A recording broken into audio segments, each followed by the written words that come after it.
عائشه رضی الله تعالی عنها فرمای چې رمضان براتنو نبی رسول الله په شدت سره انتظار کو او قسم د شمیره به ورته کوله دا ولی چې زه به پکې عبادات ټیټ کوم.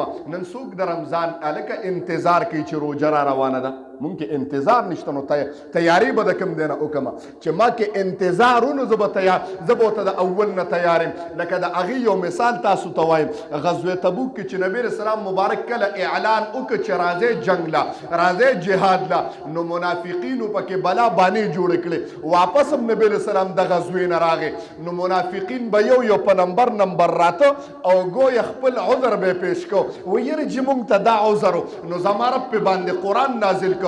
زما رب محبوب ته وی لو ارادوا الخروج، اے محبوبه لو ارادوا الخروج لاعدوا له عدا.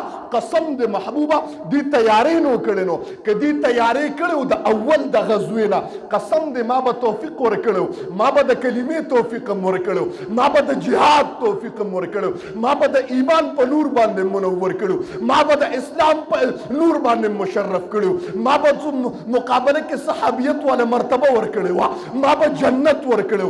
قسم دې اراده نه ده کړې، او چې دې اراده نه ده کړې پوه شو د دې تیاری نو. زه تاسو ته وایم اے د جناب محمد رسول الله امتیانو، ته چې انتظار د رمضان المبارک کې، زه وایم دا انتظار د رمضان، تیاری د رمضان دی، په انتظار د رمضان باندې گویا عبادت د رمضان دی، په انتظار د رمضان باندې ثوابونه ملاویږي، په انتظار د رمضان باندې قسم د الله ملاویږي، په انتظار د رمضان باندې قربت زما د رب ملاویږي، په انتظار د رمضان باندې قسم د جنت ملاویږي. که ته پوهیږي په انتظار د رمضان باندې جنت ملاویږي، نو ما وی محبوب به قسم د ډېر په شدت سره د رمضان انتظار کو. انتظار محترمو نن دوه ورځې پاتې تا سره فکر شته چې رمضان نه راو؟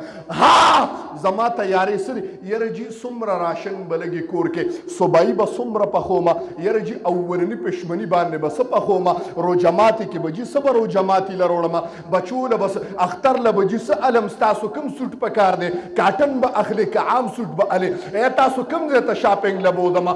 زما ستا دا تیاری دی محترمو، بس زما ستا دا تیاری دی، خفه کیږو به نه، زما ستا دا تیاری.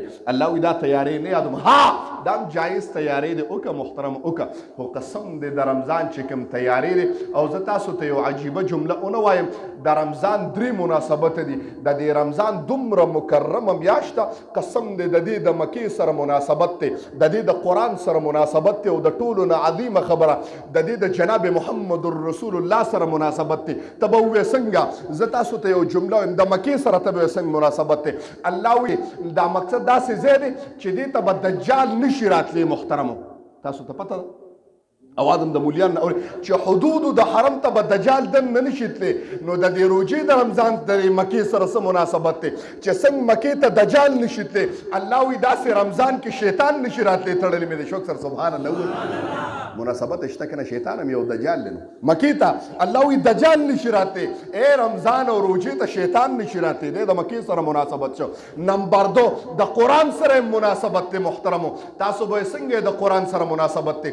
قسم دی د قرآن برکت او عظمت وګوره. قرآن کې الله فرمای شهر رمضان الذي انزل فيه القرآن، یو خو دا مناسبت دی، بلکې قرآن کې الله فرمای واذا قرئ القرآن له فاستمعوا وانصتوا لعلكم ترحمون. الله وی چې قرآن تلاوت کیږي تاسو چپ شئ، ځکه دا الله به در باندې رحم وکړي. گویا د قرآن په تلاوت باندې رحمتونه راوریږي، نو دغه رنګې د روژې په راتلو باندې رحمتونه راوریږي. شکر سره سبحان الله. د قرآن سره نبی رسول الله سره څه مناسبت دی؟ الله قسم دې ستاسو دا محبوب د قیامت په سبا باندې د یو امتی په حوض کوثر باندې شفاعت کوي چې خدای دا وبخه، الله دا وبخه، خدای دا وبخه. د ابتدا نه تر انتها د اخري جنتی پورې، د ادنا جنتی پورې، اخري جهنمی پورې زما محبوب نه به رضا کېږم ربا، تر کومې پورې چې زما اخري امتی جنت ته نه دننه شوی وای نه به دغه کېږم. گویا زما محبوب به د خپل امتیانو شفاعت کوي. ما وی د دې روژې د محبوب سره مناسبت دی. زما محبوب به د خپل امتي شفاعت کوي. نو زما رب جمله وفرمایله القرآن والصيام يشفعان للعبد. څنګه چې ستا محبوب شفاعت کوي د امت، دارنګې دا روژه به شفاعت کوي د خپل بنده. شوق سره سبحان الله. د محبوب سره مناسبت شي کنه د قرآن سره مناسبت دی نو د یو شي چې قرآن سره مناسبت راشي محترمو دا عام شي قسم دی جا بجا وګوره جا بجا قرآن کې د روجي تذکره راغلی ده په کلام الله کې چې د الله یو عظیم کتاب دی بلکې یو جمله به ووایم الله وی دا قرآن دومره مقدس کتاب دی قسم دې دی لما په ورځو کې یو ورځ او شپه مقرروله او په میاشتو کې مې ولا یو میاشت الله وی د ما په نسبت باندې 12 میاشتې دي د کال او په دا 12 میاشتو کې ما سلور صحیفوله یو میاشت مقرروله چې الکه تورات پکې نازلېږي زبور پکې نازلېږي انجیل پکې نازلېږي قرآن پکې نازلېږي دا په کومه میاشت کې نازلېږي الله وی دا یو مکرم او مقدسه یو معظمه میاشت ده چې هغه د رمضان المبارک میاشت ده په امت محمدیه برازي او بختور دی هغه انسان چې په باندې یو روزه د رمضان المبارک راشي بختور دی هغه انسان په باندې